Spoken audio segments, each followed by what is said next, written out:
warahmatullahi wabarakatuh. Perkenalkan, nama saya Ishar Gunawan dengan NIM 091058022111, mahasiswa dari Universitas Muhammadiyah Steden Rengrapang, Fakultas Keguruan dan Ilmu Pendidikan, Program Studi Pendidikan Bahasa Indonesia. Ya, video ini saya buat untuk memenuhi tugas mata kuliah sinematografi.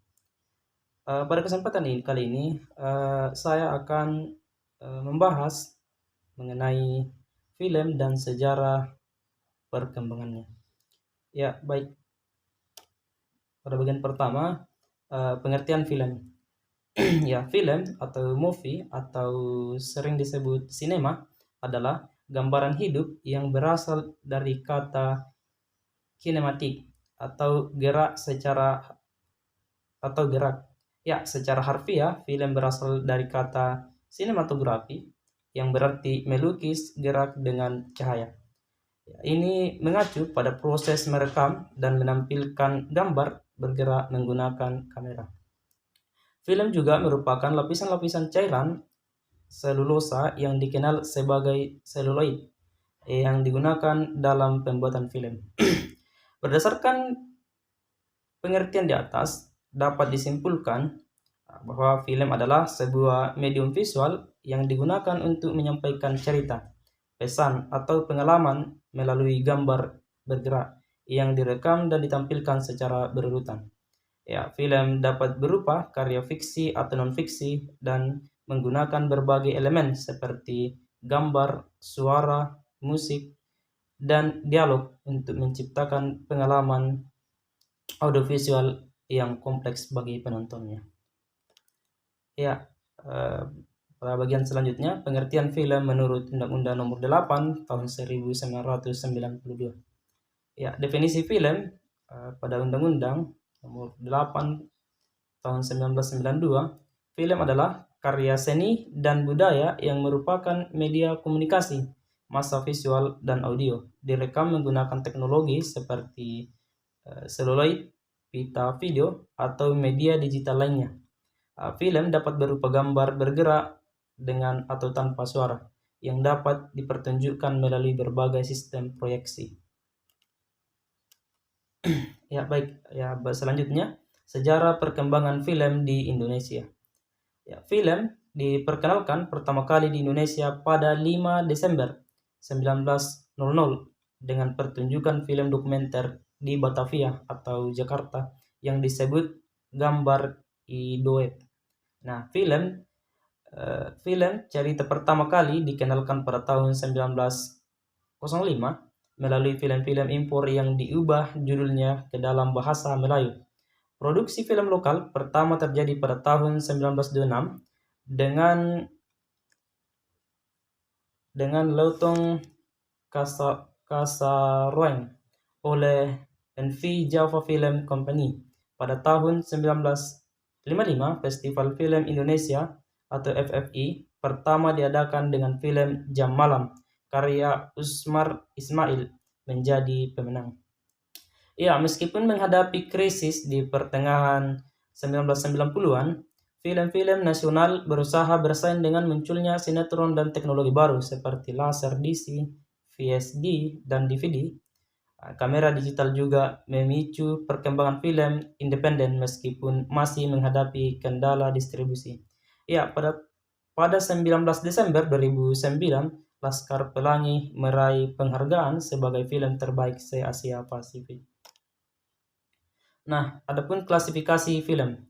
Yang pertama menurut jenis film.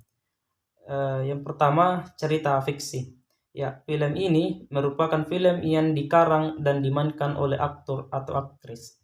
Kemudian cerita non-fiksi, yaitu film yang mengambil kisah nyata sebagai subjeknya. Nah, pada cerita non-fiksi ini dibagi menjadi dua. Yang pertama film faktual dan film dokumenter. Kemudian selanjutnya menurut cara pembuatan film. Yang pertama, film eksperial. Film yang pembuatannya mengacu pada kaidah pembuatan film yang lazim. Yang kedua, film animasi. Film yang pembuatannya memanfaatkan gambar boneka maupun benda-benda mati lainnya. Kemudian menurut tema film atau genre, yang pertama drama. Tema ini menekankan pada sisi humanitarian. Yang kedua action. Tema ini memperlihatkan adegan perkelahian. Kemudian yang ketiga tema komedi. Tema ini mengetengahkan tontonan yang lucu atau lawak. Yang keempat tragedi. Film ini mengetengahkan kejadian atau nasib yang terjadi pada pemeran utama. Yang terakhir atau yang kelima yaitu tema horor, film yang selalu menampilkan adegan menyeramkan. Kemudian film mainstream. Nah, pengertian film mainstream. Film mainstream adalah film yang diproduksi dan ditujukan untuk menarik perhatian khalayak luas dengan mempertimbangkan preferensi dan selera umum. Nah, pementasan film mainstream biasanya dilakukan di bioskop-bioskop besar di seluruh dunia. Kemudian karakter film mainstream. Ada beberapa karakter khas milik film mainstream yang umumnya menjadi acuan. Yang pertama, secara non-teknis, ide atau tema. Ide atau tema yang dipakai adalah tema yang sedang populer di masyarakat karena bertujuan komersial atau umumnya mengangkat kisah heroik dan percintaan. Kemudian alur cerita. Alur cerita dibagi menjadi 4 bagian. Yang pertama pembuka, berisi pengenalan tokoh. Pada akhir babak ini dimunculkan masalah yang dialami tokoh utama.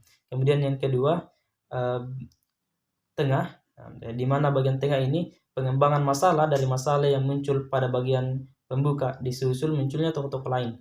Yang ketiga, bagian ketiga klimaks. Nah, di mana puncak dari masalah dan penyelesaiannya. Kemudian yang terakhir bagian penutup, yaitu akhir dari cerita biasanya berakhir kebahagiaan.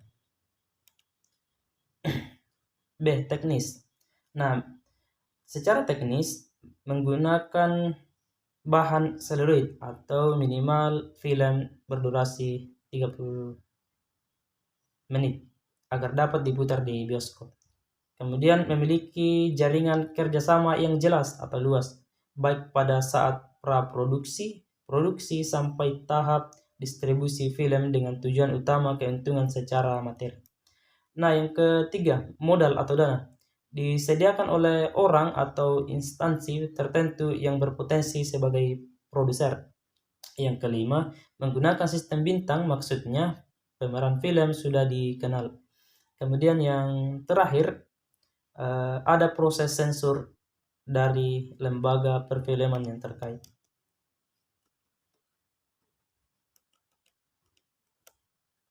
Ya, yang selanjutnya pelaku industri film. Yang pertama, produser. Produser adalah orang yang mengepalai studio. Orang ini memimpin produksi film. Yang kedua, sutradara. Nah, sutradara adalah orang yang memimpin proses pembuatan film atau syuting. Yang ketiga, penulis skenario. Nah, penulis skenario ini adalah orang yang mengaplikasikan ide cerita ke dalam tulisan. Yang selanjutnya, yang keempat, penata fotografi. Nah, orang ini adalah penata fotografi adalah nama lain dari juru kamera. Nah, yang kelima, penyunting.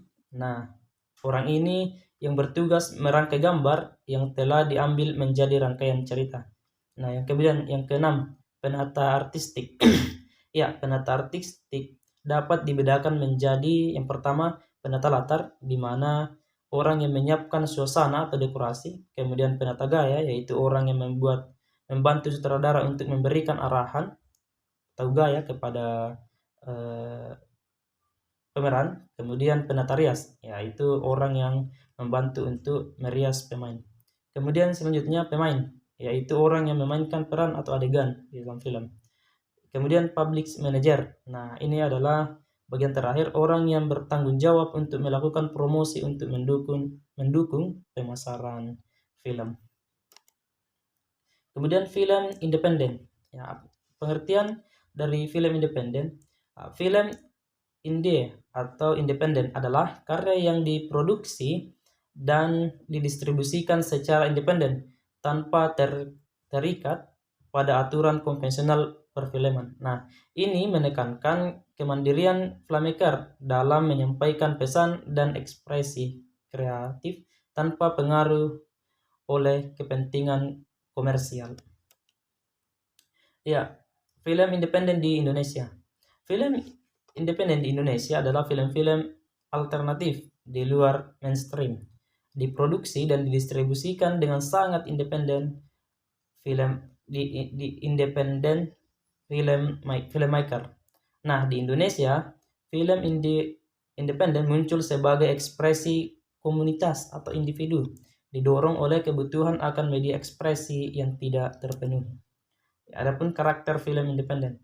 Film independen menawarkan tema-tema beragam yang tidak biasa dan sering luput dari perhatian masyarakat. Mereka mengeksplorasi kreativitas dengan kebahasaan berekspresi, menghasilkan karya yang tidak konvensional. Kemandirian dalam produksi dan distribusi membuat mereka dinikmati oleh kalangan tertentu saja. Dengan distribusi dilakukan secara gerilya dan pemain film berasal dari kalangan non-selebriti. Kemudian pada bagian selanjutnya, apresiasi film. Ya, apresiasi film adalah kemampuan seseorang untuk memahami, menilai, dan menikmati aspek-aspek karya film, termasuk unsur-unsur seperti narasi, visual, acting, penyutradaraan, dan pesan yang disampaikan di dalam film. Adapun nilai-nilai apresiasi, yang pertama nilai hiburan, ya tentunya film menghibur. Kemudian ada nilai pendidikan, ya, mengandung pendidikan. Kemudian nilai artistik. Ya, tahapan-tahapan penilaian. Pertama, pemahaman. Nah, yaitu berkaitan dengan emosional dan pemahaman dan pemikiran. Kemudian bagian kedua, penikmatan. Di mana yaitu keadaan di mana penonton telah memahami dan menghargai penguasaan pembuatan film.